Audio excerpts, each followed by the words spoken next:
Be silent in these three situations. Number 1. మీరు కోపంగా ఉన్నప్పుడు మౌనంగా ఉండండి. Number 2. మౌనంగా ఉండండి మీ మాటలకు ఎదుటివారు విలువ ఇవ్వనప్పుడు. And Number 3.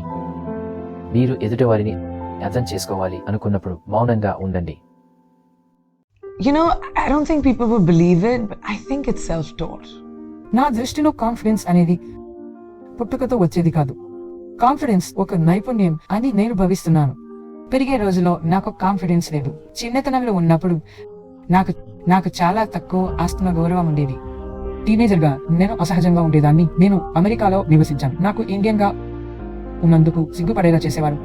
ఆ రోజుల్లో అది విచిత్రంగా ఉండేది. మరి అందరు కాదు, కానీ స్కూల్లో కొంతమంది బుల్లీలు నన్ను ద్వేషించేవారు. హై స్కూల్ అందరికీ కష్టమే కదా. అందుకే అప్పుడు నేను చాలా విచిత్రమైన టీనేజ్ దశలో ఉన్నాను. నేను సహజంగా కాంపిటేటివ్ గా ఉండేదాన్ని. మిస్ ఇండియా జరిగినప్పుడు నేను కాంపిటేటివ్ గా ఉండటమే నన్ను కాన్ఫిడెన్స్ ని నేర్చుకోవడానికి ప్రోత్సహించిందని నేను అనుకుంటున్నాను.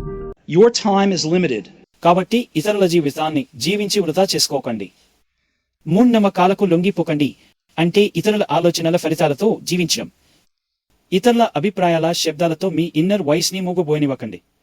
అన్నిటికన్నా ముఖ్యంగా మీ హృదయాన్ని అనుసరించే ధైర్యం కలిగి ఉండండి. వాటికి ఆల్రెడీ మీరు నిజంగా ఏం అవ్వాలి అనుకుంటున్నారో తెలుసు. I want to let you all know that how important your today is. Your now is. బాగా చదవండి, కష్టపడి పని చేయండి, బాగా ఆడుకోండి. నియమాలకు కట్టుబడి ఉండకండి, ఎవరిని బాధ పెట్టకండి, ఎప్పటికీ పెద్దవారు కాకండి, ఇతరుల కలలను జీవించకండి.